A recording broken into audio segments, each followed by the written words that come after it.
Hello,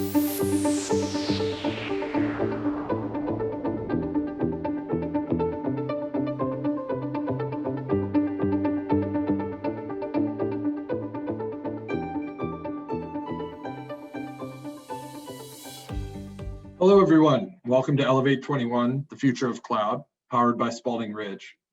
Thank you for taking the time to join us as we dive into today's topic. I'm excited to be able to introduce Matt Gorniak of Threekit. It's going to be great to get his background, his experience, better understand how he is helping our clients as well as clients in general digitally transform through obviously business optimization, automation, and really better leveraging technology available to them. So Matt, great to have you. Thanks again for joining us today. Hey Kyle, thanks for being here. Maybe you can start by just sharing a little bit about your background. I think it's fascinating, kind of your career progression and the different companies and really innovations that you've been able to touch as you've arrived to Threekit now currently. Yeah, no, absolutely. I mean, I find myself in digital transformation pretty soon after college without knowing that that's what I'm doing. But essentially got really my start really early with my business partner and business partners, which we call the entrepreneurial family, but folks like Godard Abel, who is a chairman at Threekit, and I'll tell you some of the companies we kind of scaled together, Chris Schutz, Joachim Klein. Anyway, these are names that I ran into early, I'd say a couple jobs after college when I kind of found out what I want to do. But in essence, back then, transformation meant like, this is Big Machines now specifically. So a company called Big Machines, which was very early in CPQ, before it was called CPQ, and very early in on-demand, back before the cloud. But anyway, it's very classic manual processes, in this specific case, quoting, where we went to manufacturing companies, or we had experience with manufacturing companies. Usually it's an itch you want to scratch. And the question that you have in the room is like, why are we doing this manually? Why is a quote, like give you an example, right? Where you're quoting a generator. I used to work for Caterpillar selling gensets. Why is this a piece of art? Why does it take so many people? And it's not the people, but like, why is this artistic where it's very defined? It's actually a very defined process. It's just not captured in the system. And so anyway, that was sort of my starting point in transformation. That company now is Oracle Revenue. I guess it's called Oracle CX, still around and doing well. And that brings me to a second topic. After that, we made two choices. We're like, hey, you know what? We actually like doing startups. We like building companies. So let's just keep doing more of that. It's a wonderful experience, but the highs are high, the lows are low, as we call it. But once you kind of get into it, it's something that you got to enjoy that journey, which we do. And so we started a company called G2, which is actually slightly a different track from CPQ. It's a software review site, which, by the way, just 2 weeks ago had a unicorn round, which was really exciting for all of us. And when you start something in the basement, of 5 of us, those co-founders, and it grows to something that's very meaningful, that feels really good, fulfilling. But that was also like classic digital transformation without, calling it that. That was essentially us then as vendors and as buyers of tech, just asking ourselves the question, is this the best way to find good technology or to showcase that you have good technology? Which basically at that point was analyst reports, which at that point, I think they were trying to mean well, but you just can't cover that many products. You can't use business tech to write about it. So there was some flaws in that. Anyway, so we enjoyed solving that. But then back to the connection, at the same time, we're like, well, we still like to transform B2B processes. And then we met a really genius startup founder called Max Rudman, who started building Steelbrick. And essentially that was CPQ purpose built for on Salesforce native platform. And then we essentially, got together with Max and started scaling it, myself, Godard, Joachim, and the whole crew, and made it what is now Salesforce Revenue Cloud. And that's doing really well at Salesforce. And we integrated it, and we're very proud of that. Which brings me maybe to that common thread, which is transformation, right? In that case, we focus a lot on renewals and subscriptions and billing, which we hadn't prior. So that manual process continued. And then you kind of brought up the question like Threekit, where does that fit in? And that's basically where we dealt with the topic of visualizing products for a very long time. Frankly, since Big Machines, I won't rehash that, but since the beginning of time, it's like, well, your quoting process is complicated. Well, we solved that. You're invoicing, you're doing all that. Well, it's all being solved now. Well, what is this product that we're talking about? Like, can I see it? And until Threekit, you actually can't. So if you take a step back in all B2B and frankly, even B2C, the products themselves exist as part numbers in all these systems. Like you actually cannot see, as long as I'm talking tangible products, you actually can't see it. It's a mystery. So we tried to solve it for years, but we needed a very next level, next gen solution to do it. And so that's what Threekit is. No, I think that's great. You mentioned a few things I just want to touch on. For those tuning in, obviously we're here kind of talking today about Threekit and the evolution of it, what it's doing for clients to transform. But obviously Matt's background stems from the Steel Brick days, which obviously is Revenue Cloud today with Salesforce CPQ and billing, where Spalding Ridge is a premium implementation partner. We help advise and offer strategic services as well as technical implementation services for hundreds of clients across the globe. So be remiss not to touch on that. And obviously working with Matt and team as well from a partnership standpoint. Maybe you could touch on, really transforming a business. I think in really scaling a business, it's clearly top of mind for many of our executives. Mostly, probably they can point to, what we've come through in the last 18 months, right? Yeah. This pandemic. How has their business changed? How has their clients changed? How have their interactions with their employees changed? Help us understand how Threekit really works with clients or corporations to really help transform their business, and maybe, a little bit of connecting the dots between the COVID relationship and what you've seen with that change too. Yeah, no, absolutely. And I think the best way to look at COVID is from the lens of the manufacturer and the brand. So I'll kind of look at that. But the trend that's happening is only accelerated, right? I mean, we bet on that trend prior to COVID and ended up being a good thesis in a way. But that's just obviously COVID I don't want to call it happened. It's still obviously going on. It's a tragic event. But what it did do from a brand manufacturer perspective, it sent a couple of memos, as I call it jokingly. So one memo went out. And by the way, let me categorize the way I look at that from that perspective. There's B2C and B2B.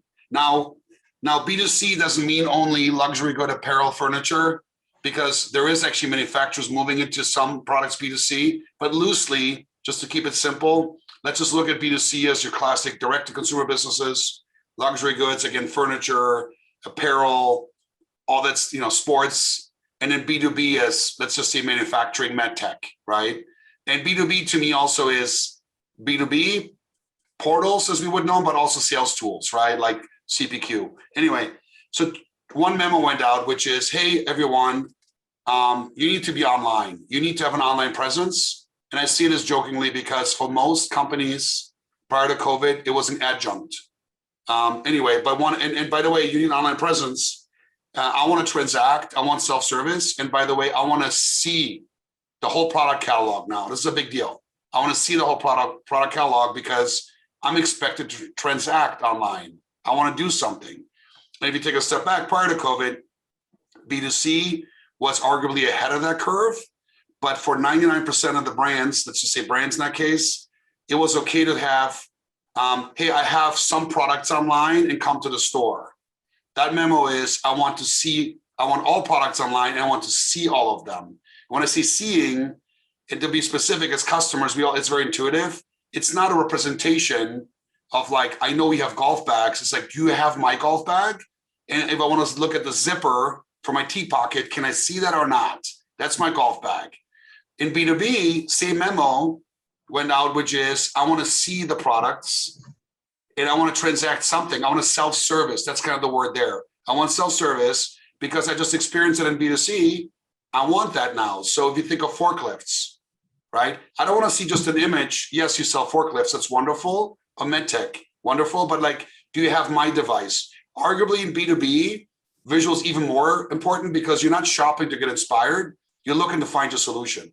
Yeah. So that's that one memo, right? The second memo, which went out as well, is, hey, if you have products that are, let's say, higher value, I actually want to have an even deeper experience with the product online because I do want to self-service. And that's, so those two create a lot of pressure on the brands, manufacturers to kind of follow suit. That's what the customers want now. So that's, I would see a big difference. Yeah, I think, when I explain to, family members, friends, like what do we do? It's sometimes gotten a little bit easier with the pandemic and COVID because everyone is so used to shopping on Amazon or shopping, and it's all about experience now. You mentioned self-service, visualization. People are now saying, especially in the B2B realm, I want the experience I get from Amazon, or I want the experience I get from this personal shopping. I want this for my employees. I want this for our clients.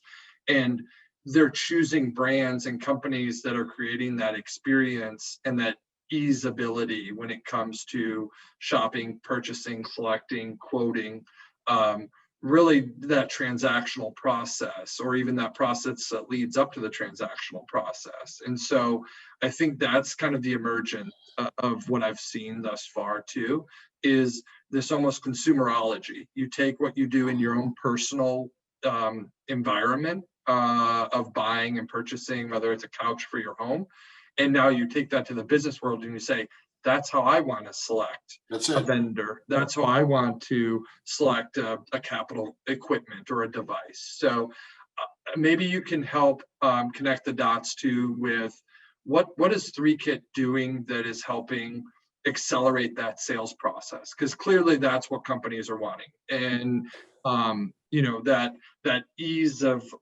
how they interact with a company is really usually focused on how do you accelerate that motion so that you can get into high velocity, or you can also sometimes filter out too, right? Totally.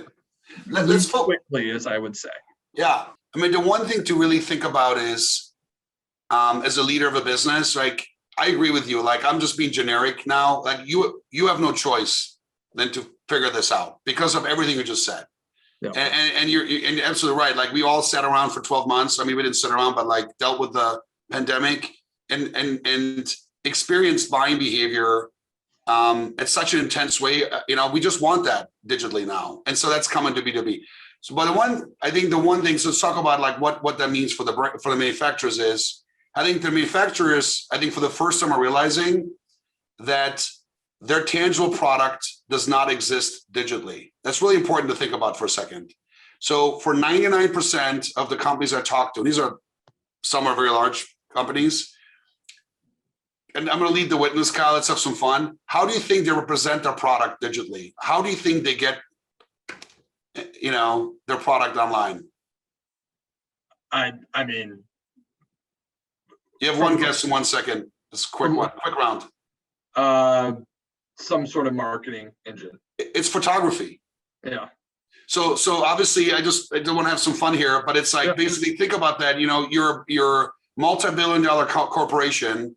You're now like, hey, we want to be easier to do business with. We want our distribution channel, let's say the buyers, through our portals. We want our buyers through our sales engines to buy more of our products, obviously, because that then the other, we want it easier, we want to differentiate. And so you invest in all the tech, which is wonderful. But at the end of the day, the reason you're doing all this, your product itself is literally a photo shoot. Yeah. So the way to think about that is, so the scale is the problem, right? Prior to scale, are the customers not wanting to connect the dots? You're like, okay, cool, let's do a photo shoot. Let's just pick on MedTech, let's say, right? I have some MedTech devices, some drills that go with it. You know what? Let's just run a photo shoot. What we'll do is we'll just take representative samples, pictures on the website. Hey, we have some of this stuff. Come to us. When you enter the portal, it's all part numbers, super long part numbers. So you can self-service, but the buyers are like, wait a minute, I don't know what this is. Or when you get a quote, it's a really long quote, which I love. I love building quotes, obviously, in my career. So it's a lot of part numbers with pricing. And you're like, well, wait a minute, is that really self-service? why can't you not see the product you're about to buy? Like, I want to see exactly what it is. Why can't I see that? And then, by the way, that's the first purchase. When I'm big in B2B, as you well know, is consumables. It's an ongoing relationship. Why can't I not see the thing already bought from you? And then if I want to just buy it, how can I see, click, buy, make a quick change, buy? I want to buy a part. Why do I need to understand your part number? That's your problem, not mine. Yeah. Your part number that's like this long from an ERP system. If I want to buy a gasket, I want to buy a hydraulic system. Like, why can't I see what I own, click on it, and just move on? That's the thing. It's all very solvable. But the problem is you can't do it with pictures, right? You can't do photography because that's basically like doing an old school catalog, right? Back in the 80s. So that's kind of the what we saw early on. We're like, well, one day someone's going to want to go fast and provide the entire catalog, bring their products to life digitally. And that's kind of where Threekit comes in. The only way to solve this, you have to automate that generation. You have to automate the visuals with rules. It's very similar to CPQ, but very different. CPQ is obviously quoting engine, rules engine. This is not Threekit. But what Threekit does is it uses rules. So you do some setup, rules that generate you visually infinite scale. So basically, you can spend weeks setting up a system and then generates your entire product catalog in 2D and 3D online, per picture perfectly. That's what you need now, if that makes sense. Yeah, no, I won't bore those tuning in, but it brought me back to the days of early high school. I was working for a large soccer retailer manufacturer, and part of my gig was taking pictures, replacing it, updating it to the website, and it was completely manual. It wasn't a great experience. The coloration, the automation of it, staticness of it, it wasn't kind of, obviously fluid and kind of interaction in digital. So I think that's the interesting thing to me too, is the advancements that Threekit is allowing companies to make is one thing, but the interactions as us as consumers is now we're stepping up our game. Now how we purchase isn't just based on price, it's based on the buying experience. Totally. And I think then that filters into the other aspects of this, where you have Salesforce, you have other enterprise technologies where they're the platform, DocuSign, for instance, from document and contract management side. And so it's the full fundamental how you interact with a client is now run through a technology stack. And that visualization and configuration of those products is very much in the mix. And so I think that's really cool for you, for Threekit, for our clients, and also the consumers to be too. That's right. And I think maybe one last thing, I'll just sum it up, because it's classic with transformation, right? We're so deep in like the gears and how it all works. But really from a consumer side, let's talk about the buyer again. All the buyer was, you and I are buyers. They just want to see really quickly, hey, is this the product I bought last time? Oh yeah, that's it. I want to buy more of it. That's it. It's that simple. If there's anything in the way of that, that's why. Why put stuff in the way? Why make them? That's really what they want, right? If I need, this is what I own. You know what? That part broke. What part is it? Why do you have to go through PDFs and part numbers to figure out? Why not show them, click on it, and move on? They just want to buy more, right? Buyers buy. Yep. And so that's, I believe that's the last mile. It's like really, it's about confidence. It's about giving them a quick decision because they want to buy fast. Everything else that's in the way is just waste, right? It's just not needed. So I think you're laying a really good point out. There's a lot of systems behind it. I think obviously you mentioned Salesforce. It's great. DocuSign's wonderful. And that all accelerates that process. But from the buyer perspective is, I want to buy something new fast because I got a problem. I'm down, right? It's that simple, right? I have money to spend, right? Economy's booming, and if I don't get what I want from you, I don't have time. Now, the other people, if they've done a better process, that's where I'll go, right? And by the way, first purchase is one thing. If I can get parts faster, if I can find my way through the system faster, if you translate all your complicated world to me, in our case, we argue visual is the best way to do it, then that's where I'm going to move my relationship over. Because at the end of the day, in B2B, right, it doesn't end with the first purchase. Like, hey, this is easier. I don't need this. I don't need this complicated thing that you're putting me through. And Yeah. Honestly, your product is ideally really good, but if it's equal, I'll go the other route, and that's just easy for me. So that's the net, right? Buyers see the world very, very simple.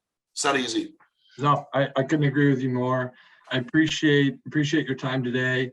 Obviously, circumstances with this being virtual, I can't wait to be able to do these, this series and session in person in the future. So thanks for bearing with me with any noise in the background. But it was great to be able to speak with you, for our folks tuning in to be able to hear your perspective, your background. Obviously, the great advancements that Threekit is doing. I'm really looking forward to the continued partnership as well. Maybe you can just lastly leave, if anyone wanted to get in touch with you or learn more about Threekit, how can they best do that? No, thanks, Kyle. So first of all, thanks for the partnership. We love working with you guys and your thought leadership. So that's 1, 2.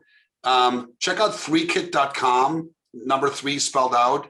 There's actually also a great shop Threekit, our consumer side of it. You can check out customers using it live in the wild. So it's fun to get inspired. There's some B2B in there as well. And then lastly, if you want to talk to me, just look me up on LinkedIn, drop me a DM, Matt, Gorniak. And yeah, let's chat. Perfect. Thank you again. Appreciate it so much. Thanks, Kyle. Thanks for having me. Take care.